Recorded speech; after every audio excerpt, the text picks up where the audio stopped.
Hello everyone, welcome back to Matrix to Paradise. For this video, I think I'm going to talk about inspiration and people who inspired me.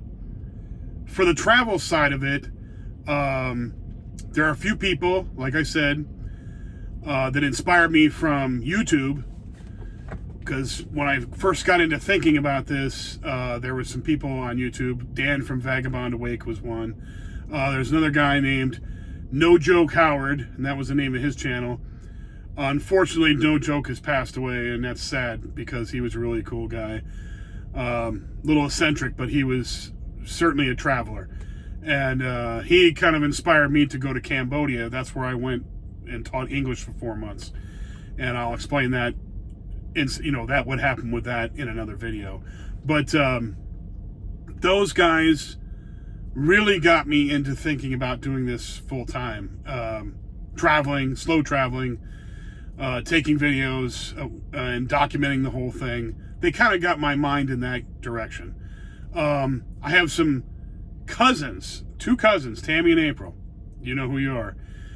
Those two are close to my age. I think they're like a year younger than me, but those two have been traveling their entire lives, and they're not rich, but they were determined to go travel.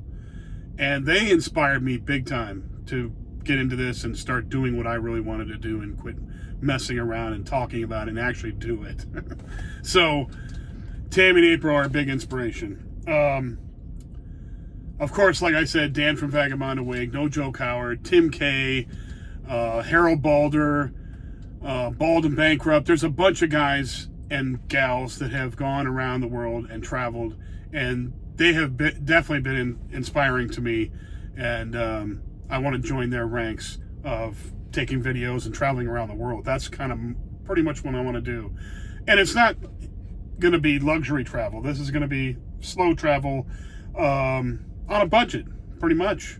And thankfully, it's pretty cheap in a lot of other countries around the world, not including the United States and not including Western Europe, where you can travel and pretty much get by on the cheap. So those guys are definitely, those people were definitely inspirational to me as far as the traveling aspect is concerned. And I just wanted to give a shout out to all those people right there, because they definitely have been in my brain and my heart for a long time. The other inspirations, people that inspired me, I'll put it that way. The other people that inspired me are people that actually, like I was saying in the other video, that have had ordinary lives, ordinary people that have turned their lives into extraordinary lives.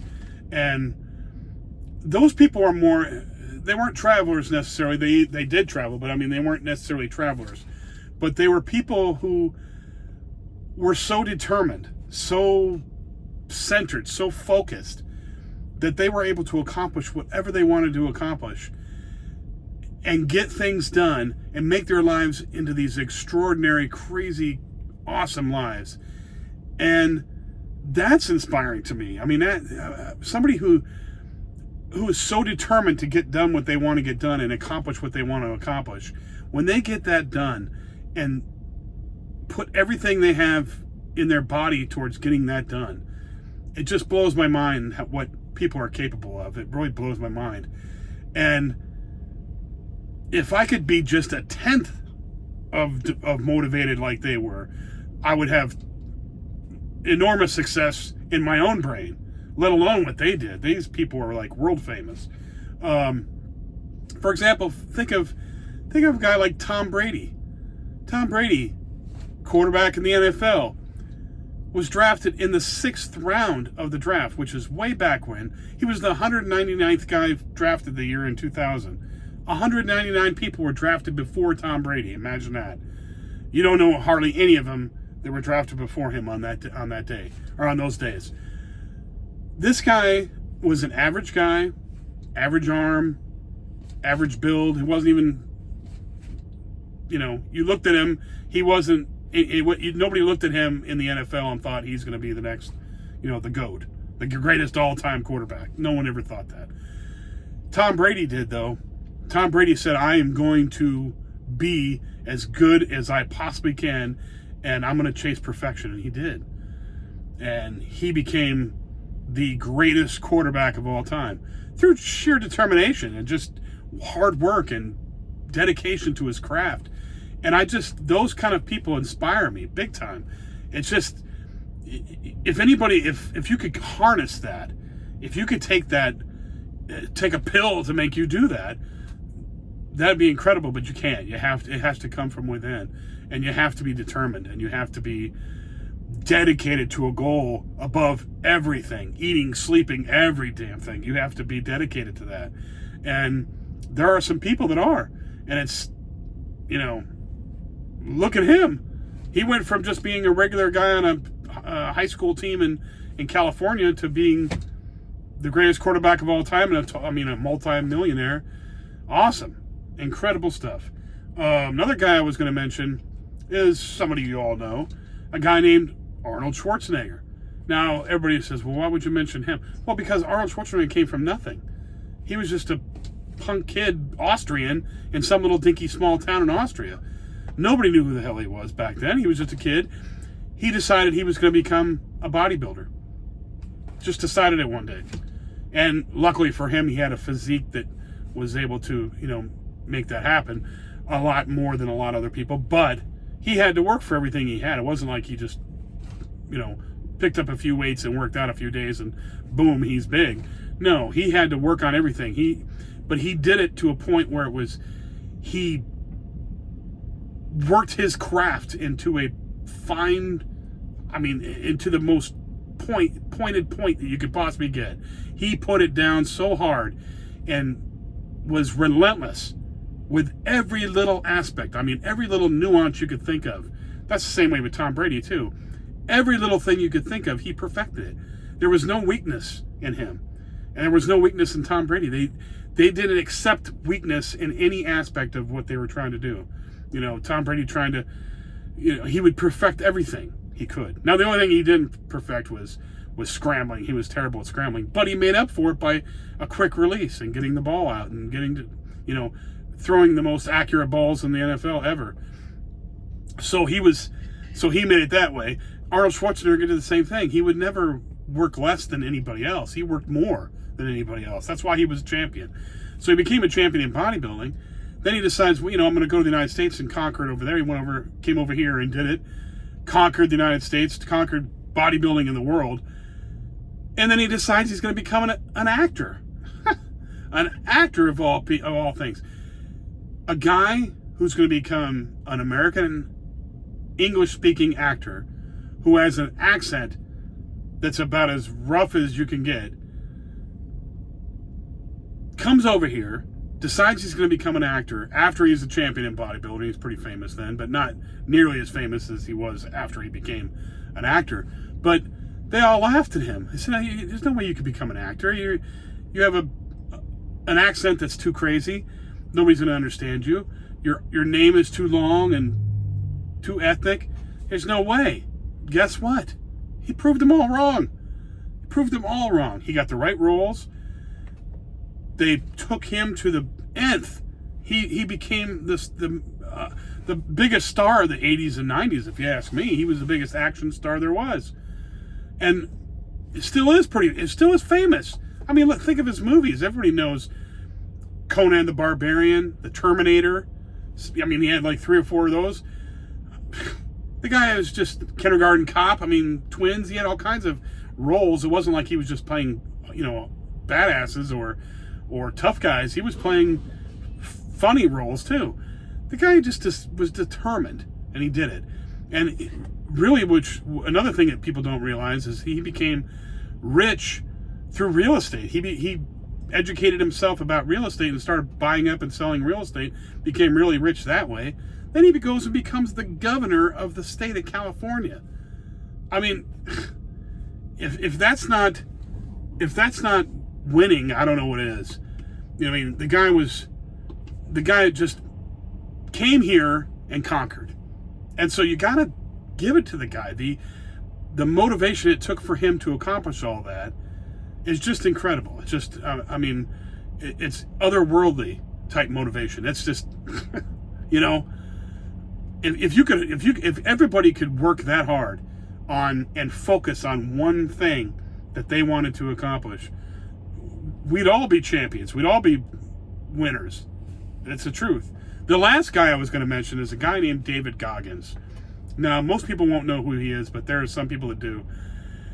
David Goggins was a Navy SEAL, and if you read his book, it's a book called Can't Hurt Me, and this book is about his life and how he's accomplished what he has. And it's just amazing.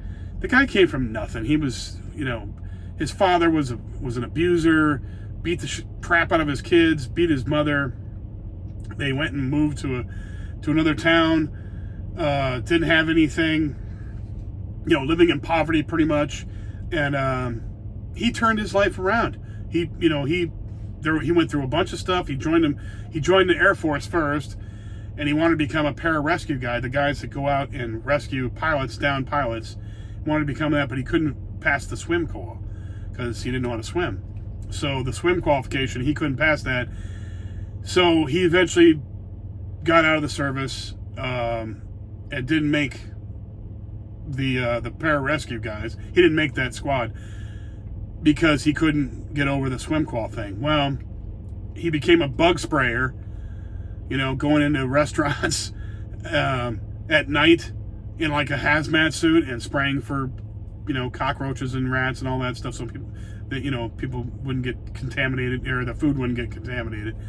And so he was doing stuff like that, and I guess one day he was looking at himself in the mirror, and he saw this hazmat suit, and he was carrying this sprayer with the thing on his back and this gun, and he thought, what am I doing with my life?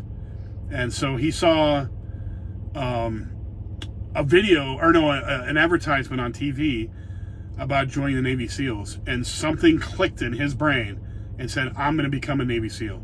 So he goes out and talks to recruiters, and he talked to a bunch of them, and they laughed him out of there. They said, no, you're out of your mind. Because at this point, he was probably 300 pounds, 300 some pounds. And they were like, there's no way. There's no way you could become a Navy SEAL. You're way overweight. No, it's not happening. So he kept looking around he kept going recruiter to recruiter. He finally found one. And the guy said, all right, you want to be a Navy SEAL? Come back here in 3 months. And he had to lose like 110 or 15 pounds or something like that. And he said, you come back here in 3 months and you weigh this amount of weight, you can become a Navy SEAL. And so guess what he did? He put it in his brain, I am losing 110 pounds in 3 months, and he did. He lost 110 pounds in 3 months, or whatever it was. I think it was 110. But 110 pounds in 3 months? Are you kidding me? That's crazy. But he did it. He said, it's going to happen. I mean, physics are going to work out on this. I don't care if I don't eat a thing for 3 months and I have to run 12 miles a day to get it done. He's going to get it done. He did. I don't know what happened. I don't think he ate that much. I think he ate some, but he didn't. He just exercised like 24/7. So he became a Navy SEAL, and he eventually went through BUD/S, which is Basic Underwater Demolition School, which is the SEAL training. Went through all that, went through their Hell Week and all that, got all that stuff done, and went through, became a SEAL, and was a SEAL for I don't know how many years, but he was a SEAL for a while. And then he got out and started running these ultra marathons, not just marathons. Marathons like 26 miles. No, he was running ultra marathons, like 100 miles, 150 mile runs. And I mean, 150 miles, come on. He was running these and was determined to win and become as badass as he could. And he did. And he still does to this day. And now he's doing a lot of inspiration, a lot of running around and inspiring people. He does speeches and does stuff like that. But if you read his book, Can't Hurt Me, and I'm not getting paid to mention his book, but it's just inspirational. It's just incredibly inspirational. And a guy like him, who came from nothing, basically, and decided, hey, I'm gonna accomplish what I want to accomplish. and get done what I want to get done. It just blows my mind that he did it, and it was incredible. So those kind of people, those are the kind of people that inspire me to do well. I don't know if I have it in me to be that determined. I mean, I do somewhere. I want to be able to harness something like that, and because I'm not dead yet. I'm ready to go and rock and roll. I don't know what the nth degree is to get accomplished what I want to get accomplished. I don't, but I'm going to be determined. That's another guy that inspired me. Do you ever see that movie? I think it's called The Founder. It's with Michael Keaton. It's about Ray Kroc. Ray Kroc, the guy that took McDonald's hamburgers to the world, basically. He met the McDonald's brothers. Ray Kroc was a salesman. Him and another guy got into business, and the other guy was an inventor, and he came up with this milkshake mixing machine that had like 6 or 8 milkshake mixers on it. You could mix up a bunch of them at the same time. And so he was out selling this, and he got a call from this McDonald's restaurant in, I think it's Downey, California. Well, anyway, and this is back in the 40s, late 40s, early 50s. So anyway, he got this call that they wanted 8 of these mixer machines. And he was like, 8 of them?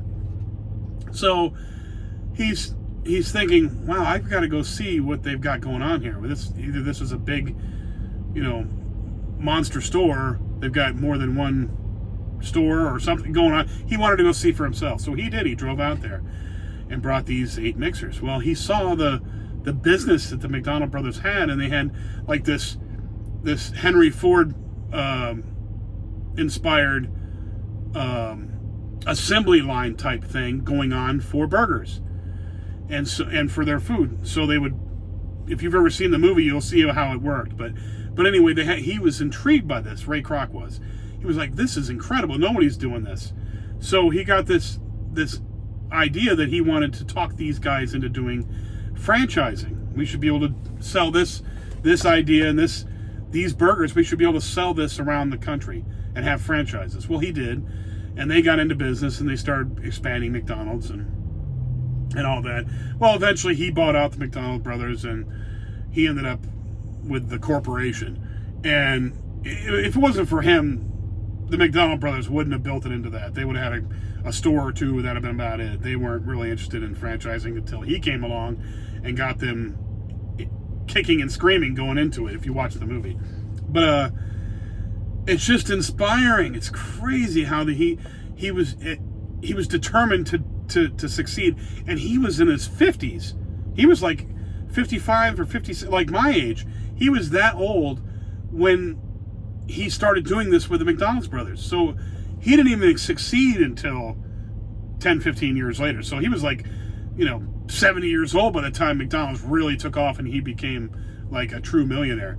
And it just blows my mind how he was able to get that done. And he did get it done. And his big line, somebody asked him, what is the secret to success?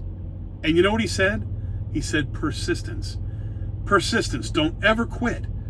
And all these guys that I've been talking about, and all the ones before that I was talking about, my cousins, Tammy and April, all these people never quit. I also have to mention another person who inspired me, a guy named Andy. He's a friend of mine. Andy taught me about minimalism, about getting by with less. And that explains why I'm in this video. I have no hair on my head and no beard. Okay? Now, this is funny. It's not, it's normal. Other people would have thought of this. I just didn't even think about it. So he pointed out to me, he's like, because we were talking. I taught him how to drive truck. I'm not taught him, but I mentored him for the first 3 weeks that he was out driving a truck, tractor trailer, because I'm a tractor trailer driver, and for a while I was a trainer. Well, anyway, so he he was telling me, because I was telling him about my plans. I'm basically saving money so that I can go overseas and live the kind of life that I want to live. But anyway, we were talking about that. And his story is incredible. From the age of like 20, right in that area, I can't remember exactly what age he told me he was doing this, but from like the age of 20 until he decided to become a truck driver,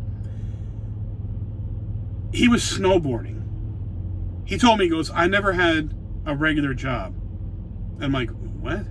He goes, yeah, it was really hard to get a job because when they were asking me about job history, I didn't have any really. And I was like, you're 40-some years old. How the hell did you not have a job? And he explained it to me. He pretty much rented, but he also was doing odd jobs. Like in the wintertime, he would shovel driveways and, do all kinds of odd job stuff. And in the summertime, same thing. He'd do odd jobs, mow grass, do whatever. But his hobby was snowboarding. So every winter, he was snowboarding for 20 years. Because he wanted to. And I was like, dude, that is so awesome that he just did what he wanted to do, despite what his family said, despite what his friends said, despite what anybody said. He was out there snowboarding because he really loved it. I said, well, why'd you quit? He goes, because I'm getting too old. He's like, now when you fall down, it hurts, So I'm just like, I can't get over that. I'm just like, this guy did it, okay? And it just so inspired to me. He taught me minimalism. He taught me the basics of minimalism. I'm not even nearly as creative as he is. He could come up with all kinds of good stuff. But he told me, he's like, why go and pay $25 for a haircut? After, even if you get a cheap one from, Great Clips or someplace, it's still going to be like $20 with tip and everything else. He goes, why would you do that when you could just you go down and buy a razor, not a razor, but the clippers. You can just buy those cheap clippers on Amazon for $20, and that you could use those for 2 years and just shave off. I'm not out here trying to do, a fashion show out here. I don't care if my hair is styled. I'm out here working, trying to get money. I'm not out here to impress anybody. So all I have to do is just shave off my head and shave off my beard when it gets annoying, because it was getting long in that first video, and just shave it all off and save $25 every time I get it done, because you got to get it done every month or two. You figure that out over the course of a year. That's quite a bit of money. Not a ton, but it's quite a bit. So these people, he was just inspiring. But everybody's been inspiring to me, and like, I'm never going to take credit for everything that I do, because there's always somebody who's helped you along the way, and with ideas or inspiration, the whole 9 yards. So that's, I'm using my social skills with people that I know, that I care about. I'm not just using them, but I care about them, but I'm using my social skills with them to get all the knowledge I can about every little thing that would help me along. It's the smart thing to do. So that's what's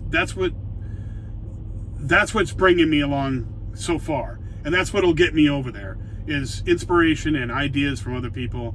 And with that said, please like the video if you like the video.